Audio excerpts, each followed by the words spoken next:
Jeanne Guillon et Yves Pagès, vous êtes tous les deux à la tête des éditions Verticales et vous avez accompagné et bien connu Gabriel Witkop. Et ma première question, ce serait de vous questionner en tant que lecteur. Quelle a été votre première expérience de lecture de Gabriel? Je ne sais pas si on a découvert en même temps Gabriel Witkop. En tout cas, c'est pas le même livre qui nous a fait entrer dans son œuvre. Et moi, c'est Le Nécrophile, qui est un peu mon bijou noir ardent et qui m'habite. J'ai l'impression de l'avoir lu et d'avoir eu justement une impression physique telle que je l'ai relu il y a pas si longtemps et je me souviens de ces scènes, de ces moments. Enfin, donc Le Nécrophile, dont on a dit sur la 4e de couverture que c'est une histoire d'amour à nul autre pareil ou sans pareil, et je crois qu'en effet c'est ça. Et dont la amoralité m'a subjuguée, ainsi que la langue. Ensuite, en le republiant, puisque je l'ai lu dans une édition originale, chez Vertical, voilà, chez Régine Desforges, en le republiant, en retravaillant un tout petit peu avec elle, parce qu'on a tenté de faire, mais ça n'a pas totalement donné lieu à de grands bouleversements. Sinon, le cahier de 6 collages qui a accompagné la réédition. Je trouve ce livre, une facture et une puissance scandaleuse, mais je trouve surtout d'émotion, sans pareil, pour reprendre cet adjectif. Voilà. Et Yves? Alors, moi, je suis rentré dedans par La mort de C. Euh, J'avais entendu parler par Bernard Wallet en particulier du Nécrophile, mais c'est vrai que je l'avais jamais lu. Et alors, de toute façon, je pense que c'est un peu ça qui, au bout du compte, moi La mort de C, ça reste pour moi, voilà, le, le livre par lequel je suis rentré et le livre pour lequel j'ai une sorte d'attachement absolu. Euh, alors, assez curieusement, c'est vrai qu'un certain nombre d'autres textes de Gabriel peuvent se mettre dans des lignées, bataille, Sade, enfin là je dis un peu des clichés, etc. Et pour moi, celui-là, et c'est peut-être pour ça qu'il m'a vraiment bouleversé, pour moi, il s'inscrit plus dans une lignée Genet Pasolini. Enfin, vraiment, c'est vraiment un livre qui, au départ, dans le développement de cette image du légendaire de l'assassiné, est vraiment dans une démarche très très proche de certains livres de Genet, qui s'ouvrent pas comme ça par une image criminelle. Donc là, c'est une image d'assassiné sur lequel elle va développer des hypothèses de cet assassinat, c'est-à-dire des rêveries de ces décès imaginaires. Et de ces départs exemplaires, on pourrait dire, mais là, c'est les décès imaginaires. Et voilà, moi, c'est une démarche littéraire comme ça, de cet herbier de ces feuilles mortes de ce personnage, de dilettante, un peu difficile à cerner dans ces rues obscures et ténébreuses de l'Inde. Voilà, moi, c'est quelque chose qui m'a laissé... voilà. Et j'ai conscience que c'est peut-être un livre assez à part dans son œuvre. Elle disait qu'elle avait réécrit, comme Kurosawa, Rashomon. La part cinématographique aussi de cet ouvrage, donc tu relèves que Pasolini ou Genet, même si on fait peu de cinéma, mais il y a cette espèce de variation, répétition de scènes qui, moi aussi, m'a complètement fascinée. Moi, me dire qu'elle puisse écrire Le Nécrophile, La mort de C, et ensuite on publie un inédit, Sérénissime Assassinat, je me dis, mais cette femme, elle sait tout faire, quoi. C'était impressionnant. Ouais. Est-ce que vous pouvez nous parler de votre première rencontre avec elle? J'arrive pas à me souvenir du jour exact, parce que quand même, il y a eu un moment, ça a été tellement concentré entre la découverte de son œuvre, sa première rencontre. Alors, forcément, c'est au bureau, avec Bernard, après qu'il l'ait eu rencontré, je pense, à Francfort. Donc, on avait été présentés. Et pour moi, c'est la même femme pendant les 2-3 ans où on l'a connue, ou 2 ans. À chaque fois, c'est une apparition un peu magique parce qu'elle se vêtait et se portait des chaussures extravagantes dont elle nous disait, voilà, ça c'est mes chaussures en crocodile ou autre. Et donc, c'est vrai qu'elle était une silhouette parée, apprêtée, mais pas au sens négatif. Vraiment, elle prenait un soin du bijou à la vaguelette de sa mise en pli, au maquillage, au sourire carnassier, mais très tendre en même temps. Enfin, avec nous, elle était quand même, c'était comme si on lui offrait une vie. Surtout avec moi, peut-être. Non, je pense qu'elle nous aimait également. Non, mais bien sûr. Oui, en effet, peut-être que non, mais il y avait des ma féminité était un autre enjeu, mais j'étais jeune. Mais voilà. Et donc, je ne me souviens pas forcément de la première fois, mais je crois qu'à chaque fois que je la voyais, je me disais, mais cette femme crève l'écran du réel, quoi. Vous sentiez qu'elle essayait comme ça de créer un personnage ou c'était réellement la réalité de ce qu'elle était? Je sais pas, parce que dans sa façon de parler, elle restait quand même extraordinairement... Bon, à la fois, tout était pointu et un peu désuet, parce qu'elle avait ce français issu d'une sorte d'expatriation en Allemagne, donc elle parlait une langue qu'on parlait presque plus. Ça, c'était assez étonnant. Ça pouvait jouer dans ce rôle, ce décalage. Moi, comme elle me plaisait comme ça, je ne demandais pas à savoir qui y avait derrière. Mais je crois pas qu'elle surjouait. Je dirais entre les deux. Je pense qu'en effet, elle venait dans des bureaux éditoriaux, donc elle, forcément, elle était en représentation. Alors, peut-être qu'avec Bernard, il y a eu, sur la durée, des moments où peut-être, moi j'étais pas là à ce moment-là, où peut-être c'est jouer quelque chose d'une intimité plus détendue, plus relâchée. Peut-être au téléphone, il s'appelait souvent. Ouais, il s'appelait souvent. Ouais. Mais oui, moi mon souvenir, c'est en effet, ce fut comme une apparition, cette femme d'une extrême élégance, à qui je me suis permis une fois de lui dire, mais ce n'est pas étonnant, vous savez, on l'avait accompagnée à ce moment-là pour une émission de télé, je pense, ou je sais plus, de radio, et je lui dis, vous avez une petite mèche rebelle, parce qu'elle était quand même complètement... Je dis, mais ça vous va bien? Et à ce moment-là, immédiatement, non Yves, je ne suis pas rebelle. Je suis un grain de sable dans le système, mais je ne suis pas rebelle. C'était toujours d'une extrême précision sur... de ne pas être pris pour quelque chose qui... elle ne voulait pas être assimilée à quelque chose qui serait de l'ordre d'une transgression contestataire. Elle voulait rester dans une figure assez précise, qu'il faudrait développer, mais qui... Donc elle voulait quand même... Elle avait une certaine maîtrise de l'endroit où elle voulait être. Et avec ce décalage historique, en effet, qui était et dans l'élégance de la langue, et en même temps dans peut-être des positions très héritières de sa propre culture, mais aussi héritières des années 60-70, c'est sûr. Est-ce que votre relation est devenue, au fur et à mesure, est passée de l'ordre du professionnel à l'amical?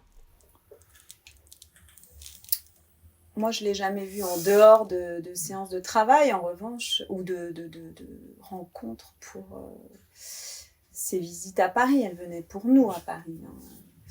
On a quand même fait paraître 3 livres en une année et quelques. Elle a fait beaucoup d'allers-retours. Je ne pourrais pas qualifier d'amicale notre relation. En revanche, elle a... mais c'était le fruit aussi, je pense, de la relation qu'elle a avec Bernard, dans laquelle elle nous incluait petit à petit. Ouais. Je crois que c'est elle qui... Tout de suite, elle nous a inclus. Nous a, de façon complice, enfin ça, c'était très agréable. Et j'ai souvenir, je crois que Bernard l'a déjà raconté, qu'on avait été dans l'hôtel d'Oscar Wilde, et elle nous racontait des histoires, certaines qu'on ne connaissait pas, d'autres qui sont des anecdotes cruciales de sa vie. Des choses un peu, alors non pas rebelles, ni scandaleuses, mais maîtrisées dans le grain de sable. Et puis des choses très poignantes, les années 44-45 qu'elle a vécu avec Justus en Allemagne.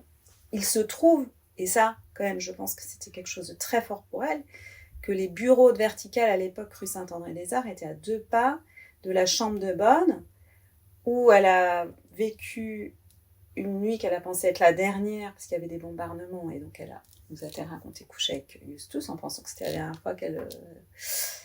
C'était peut-être la première fois et la dernière fois, et puis en fait, ils n'ont pas été bombardés, et c'était à 2 pas du bureau.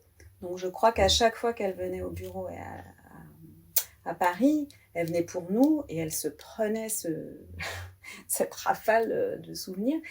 Et c'est peut-être que ça lui remontait aussi, qui sait. Donc on était dans ce lien qui était le retour du passé, et puis la haine... pour ces Français qui l'ont entendu, quoi, quand même, qui a été un choc. Mais... Enfin, moi, j'avais jamais entendu ça. Après, on l'a bien fait savoir, mais voilà, nous raconter ces choses-là. Je sais pas si elle les racontait au quotidien, en Allemagne et aux Français. Je pense que c'est vraiment C'est sûr que ça a été... C'était fort. C'est pas une anecdote, mais cette confession sur ce moment d'histoire personnelle, c'est sûr que ça a été un choc. Pour nous tous. Ça a été un choc. Vraiment, moi je m'en souviens, là, c'est... Comment est-ce qu'elle vous le racontait? Vous aviez eu des très détails? Très calmement et très précisément, comme toujours avec elle. Mais quand même, elle disait, ces Français-là, je ne leur pardonnerai jamais. Il y a quelque chose quand même... Et ça se concluait d'une façon virulente. Une radicalité dans son jugement qui a fait qu'elle a quitté, elle avait décidé de ne jamais revenir en France. Je crois que c'était quelque chose... Tondue à Drancy, tondue dans la rue, non. Ça, je ne saurais pas dire. Oui, parce qu'elle avait aussi quand même une certaine pudeur. Et c'est là où on peut voir, elle jouait pas. En tout cas, elle n'était pas cabotine de ça. Non.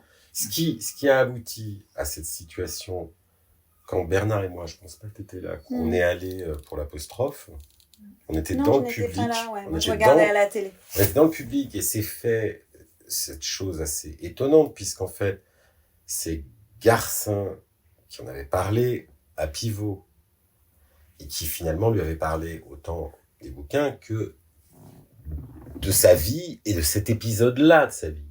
Pivot avait été totalement fasciné. Et en fait, Pivot commence à l'interroger et il s'attend à ce qu'elle développe ça. Et là, elle refuse. Elle dit non, on ne parle pas de ma vie, on parle des livres. Non, mais elle ne se voulait pas. Et donc, du coup, là, il y a quand même un refus de devenir une... Enfin, elle travaille sa légende et en même temps, il y a un moment donné où elle ne veut pas jouer de ça et elle se rend compte que le dispositif du spectacle littéraire est en train d'en faire une bête de foire liée à cet épisode historique. Et là, elle le refuse, qui est d'une radicalité absolue. C'est l'outsider à scandale. Elle veut pas jouer le jeu. Il se retrouve pris au dépourvu parce qu'il n'avait pas tant de choses à dire sur ses bouquins. Donc, et à ce moment-là, Giroud, elle a lu le livre. Donc, le cri du cœur commence parce que, et là, elle cabotine. Au sens où, cette anecdote, elle nous l'avait déjà racontée avant. Et elle avait vu la tête qu'on faisait. C'est-à-dire, j'étais dans le train, je rencontre une femme qui m'explique qu'elle a fait de la prison, un infanticide. Elle m'a dit, mais vous devez me juger. Je ne vous juge pas pour le fait d'avoir tué un enfant. Je le comprends très bien, j'ai horreur, ils font du bruit. Là, je peux vous dire qu'on est dans l'assistance, dans le public. Le public est horrifié. Il y a un frisson d'effroi et de dégoût pour elle. Et elle dit, et là, elle dit, ça c'est de la provo. Et le second truc, elle dit cette chose, alors ça qui est au cœur d'elle-même, c'est-à-dire, par contre, je vous condamne parce que vous n'étiez pas une femme faite pour faire des enfants et vous l'avez fait.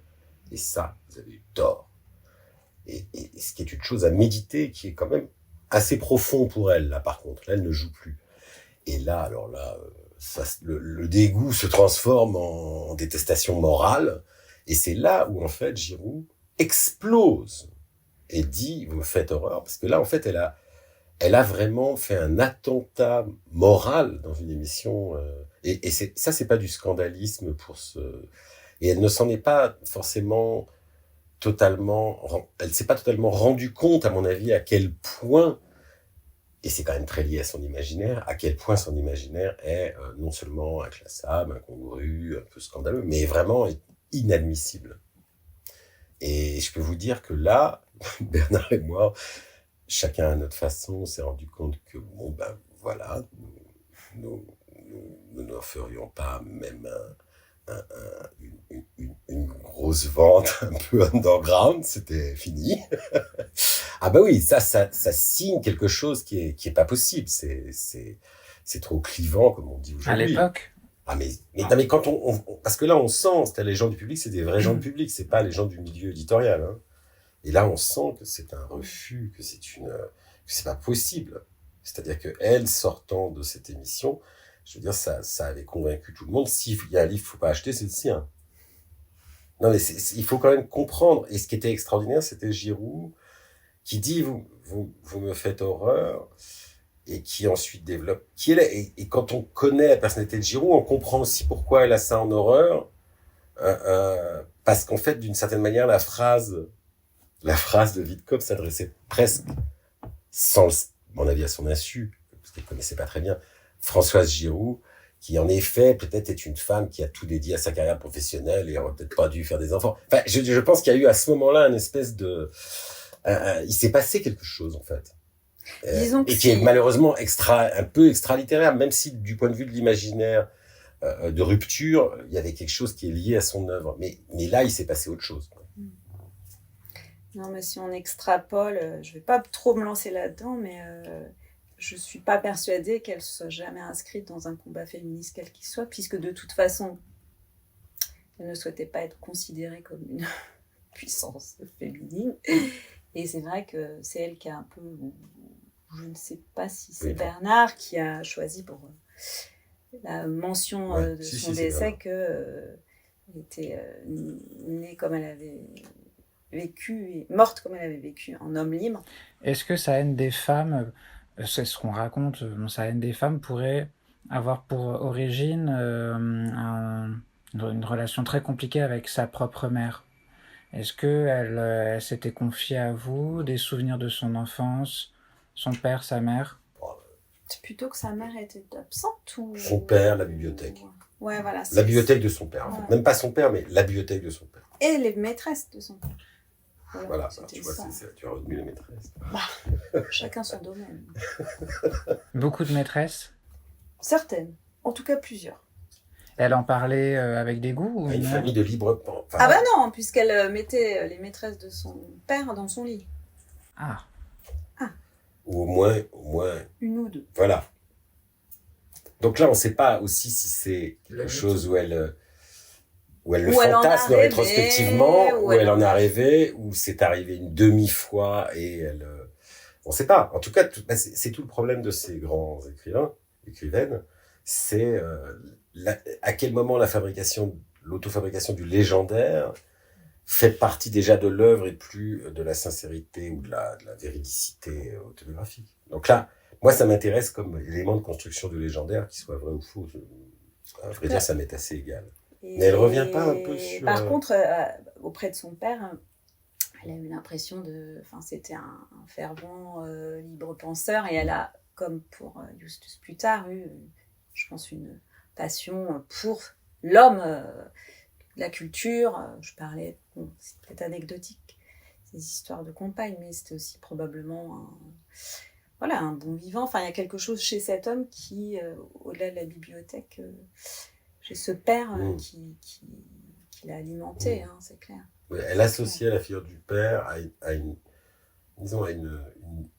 un point de vue. Il était descendant des Lumières, voilà. Mais c'est une conception des Lumières très radicale. Ça serait peut-être pas celle qu'on aurait aujourd'hui. Voilà, c'était vraiment les Lumières qui étaient encore dans un antagonisme avec l'ordre social et moral de son époque.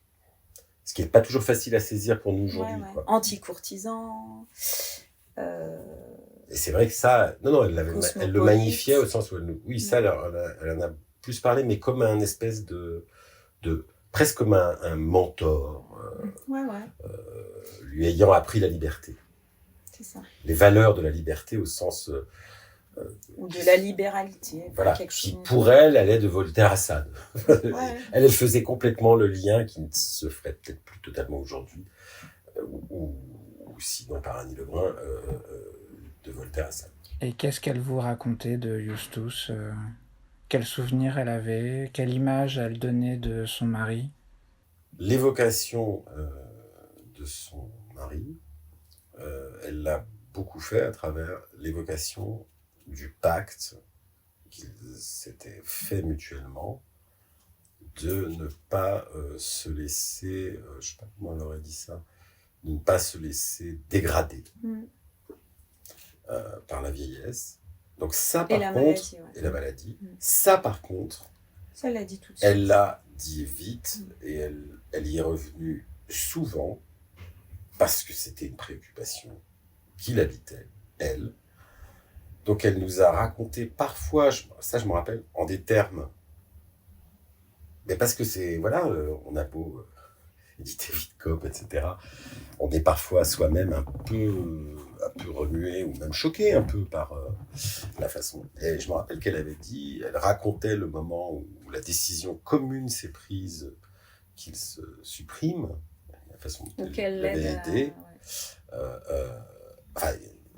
Et là, elle avait dit, il était vraiment, ça c'était plus supportable. Enfin, elle a eu cette façon qui peut-être est proche de Duras parlant du retour de son compagnon Anthelme, des paroles qui n'étaient pas simples. Elle a dit c'était vraiment plus possible pour moi. C'était enfin quelque chose d'assez rude. Il était beaucoup plus âgé d'assez rude dans le fait que là, de décrire ce pacte, ensuite, voilà, la fin de ces évocations-là, de cette partie-là du pacte, c'était avec des points de suspension le fait qu'elle ferait pareil.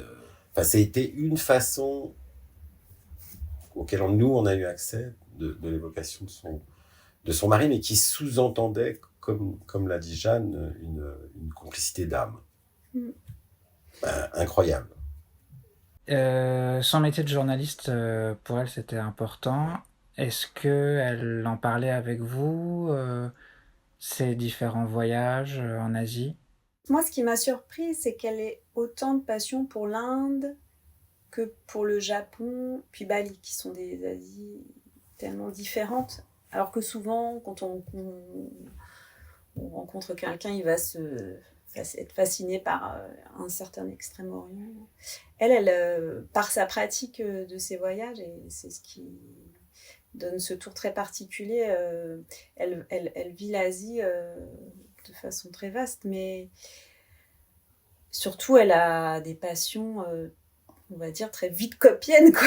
C'est ça que j'adore. C'est que ce qui va la passionner, c'est le peuple, enfin, toutes ces histoires qui lui renvoient ou qui nous renvoient. Enfin, moi, à chaque fois, je me dis, mais cette femme, elle se mire partout dans le monde, quoi. C'est pas Narcisse, une pure Narcisse, c'est une Narcisse qui voyage. Et c'est génial. Moi, j'ai adoré bosser sur ce bouquin, notamment parce qu'on a travaillé a posteriori sur ces manuscrits, qu'il a fallu tout retaper, qu'on a cherché des photos pour faire le cahier. Et d'un coup, elle reconstitue en faux un voyage qu'elle n'aura jamais fait. Chaque fois, ce sont des épisodes et on sent que c'est à la fois un à côté, mais c'est déjà, je pense que quand elle travaille l'écriture journalistique, il y a un pan d'elle qui commence déjà à écrire une fiction ou un élément d'un récit, d'un journal littéraire. Je crois qu'elle était assez fière d'être grand reporter. Et face à Franck, on a rencontré François Rivière et il racontait qu'elle fanfaronnait un peu d'avoir cette étiquette de grand reporter. Il y a une photo où elle porte son chapeau blanc. Je me demande si elle nous a pas montré une fois sa carte de presse. Enfin, il y a un truc qui était important parce qu'en effet, et même de porter par exemple le nom de Vidcop aussi. C'était quelque chose, un nom à la fois et original et Gabriel Witkop, ça claque, quoi. C'est vrai. Est-ce que vous pouvez nous parler du travail éditorial que vous avez entrepris avec elle? En effet, dans un premier temps, c'était surtout pour Serenissime Assassina, qui était le nouveau texte. On avait retravaillé avec elle et notre préparatrice de copie de l'époque. C'était Marie Berger. Et donc, elle avait, à distance, on s'était vu, puis à distance, on s'était mis d'accord sur pas mal de choses. Il y avait un jeu des temps un peu complexe. On lui avait aussi dit que, bon, voilà, c'est toujours cet usage d'un vocabulaire donc, et des temps. Enfin, je me souviens qu'on avait rebossé un peu là-dessus. Je dis, c'est vaste, hein, ça devait être Marie, peut-être Bernard. Et elle avait tout accepté et on était un peu abasourdis, quoi. Et au moment où les épreuves arrivaient, elle avait tout retransformé comme c'était précédemment. Ah ouais, ok. Donc elle avait refusé. Ah, mais plutôt que de nous le dire, je crois que dans cette étape, elle avait adoré, à mon avis, elle avait aimé la relation qu'elle avait avec Marie, qui était quand même quelqu'un de très fine, qui avait bossé. Et donc, voilà, je crois qu'on aurait peut-être eu plus de mal à établir des textes. Enfin, après sa mort, on a suivi les manuscrits. De toute façon, là, on ne pouvait plus en discuter. Mais on n'a pas eu une expérience, et je n'ai pas, en tout cas de ce qu'on voit dans ces cahiers, tapé à la machine, en bleu, typé que c'est, je pourrais vous en montrer, avec des collages et des machins, c'est quand même, je ne sais pas si c'est pensé, posé comme ça, ou si c'est son 18e brouillon, mais ça peut partir quasi à l'imprimerie comme ça, quoi. Et que par ailleurs, elle avait un orgueil tout à fait bien placé d'avoir ce français particulièrement élégant et cultivé, etc. Donc je pense que nous, en bout de parcours, on arrive. Et c'est vrai que nous, on a plus l'habitude avec des auteurs d'autres générations, voilà, d'être vraiment dans un jeu de ping-pong par rapport à ça. C'est vrai que ça semblait probablement pas possible à initier aussi tardivement. Elle avait la conscience d'être un grand auteur. Oui, et puis en même temps, je pense pour elle, c'était bouclé. Elle reviendrait pas sur ce livre-là. Elle a quand même une production, entre guillemets, posthume importante. Elle passait au livre d'après, au livre d'après, au livre d'après. Et chaque bulle étant fermée, on ne revenait pas dessus. Moi, je l'ai plutôt vu aussi comme ça. Est-ce que vous pouvez nous parler de la réception de l'œuvre de Gabriel quand vous l'avez republiée en 2001, et peut-être aussi aujourd'hui ce qui reste de son œuvre et du lectorat de Gabriel aujourd'hui? L'idée, c'était quelque chose qu'on a suivi par la suite, c'était de republier, rééditer et un inédit. Ce qu'on a essayé de faire pendant les 10 livres que l'on a publiés, d'alterner. Oui, je pense qu'il y a eu vraiment... c'est un phénomène qui est pour le coup moins singulier qu'elle n'est singulière elle-même, c'est-à-dire c'est la redécouverte. Donc la redécouverte, c'est sûr que on l'avait bien organisé. Bernard, personnage charismatique, y a mis toute sa force. Et c'est vrai que voilà, il y a eu un peu un coup d'éclat à la ressortie des choses. Et puis voilà, le fait même qu'elle puisse... Garcin avait été éberlué. Ensuite, elle passe chez Pivot, même si ça se passe bizarrement, c'est le moins qu'on puisse dire. Mais oui, donc là, il y a quelque chose de très fort. Ensuite, c'est vrai que chaque jour de façon posthume, il y a des tombe. Bon, il y a quelque chose chaque livre qui a commencé peut-être à être un tout petit peu décevant du point de vue de la réception. C'est-à-dire peut-être qu'en fait, ça a été difficile de faire autre chose que donner l'impression qu'on ressortait des livres datant de l'imaginaire des années 60 et que c'était une auteure encore vivante et qu'il fallait encore prêter attention dans sa capacité à poursuivre son œuvre. Est-ce qu'on a totalement réussi avec peut-être La Marchande d'enfants quand même on a réussi, en fait, je pense, à réveiller les choses et on a réussi à constituer un noyau dur d'un lectorat qui est fidélisé. Ensuite, ce noyau, il est pas énorme et il demande très probablement, en tout cas ça a été toujours notre souci, il faut des rebonds, il faut réenclencher les choses. Et puis là, ça fait 25 ans, ça fait une demi-génération, un quart de siècle.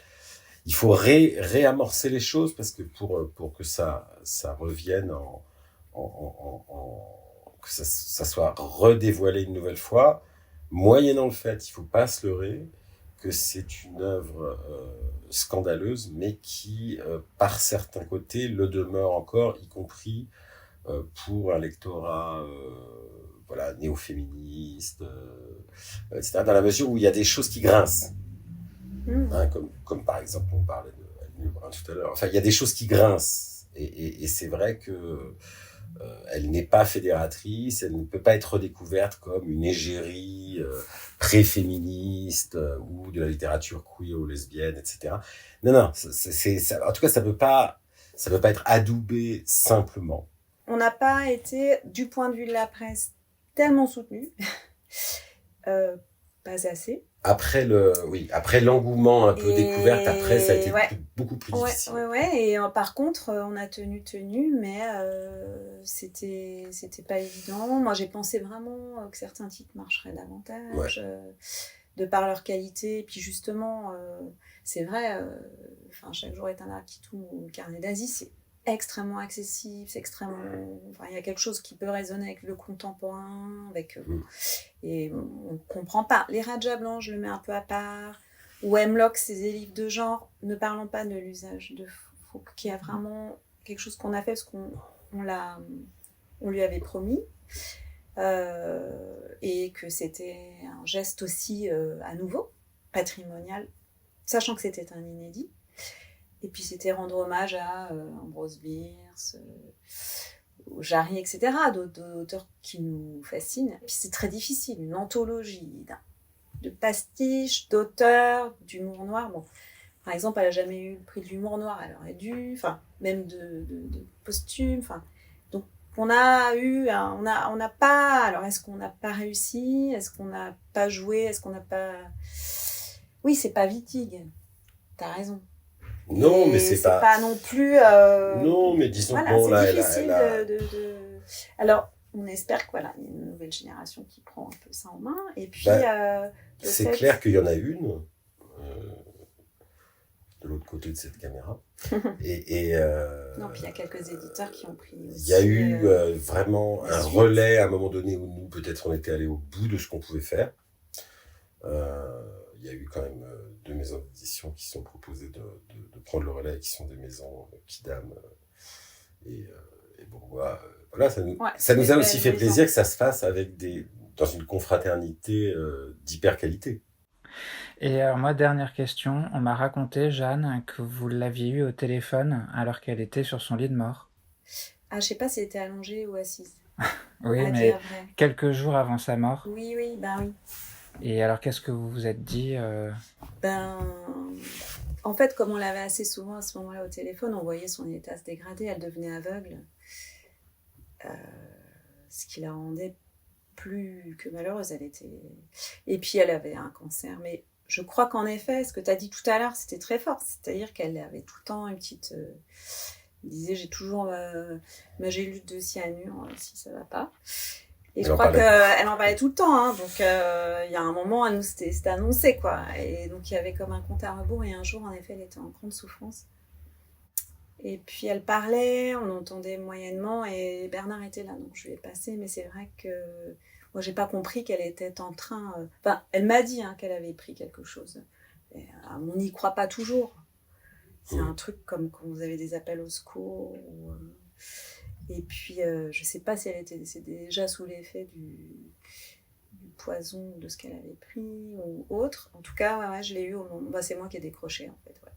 Et puis, j'ai passé l'appel à Bernard.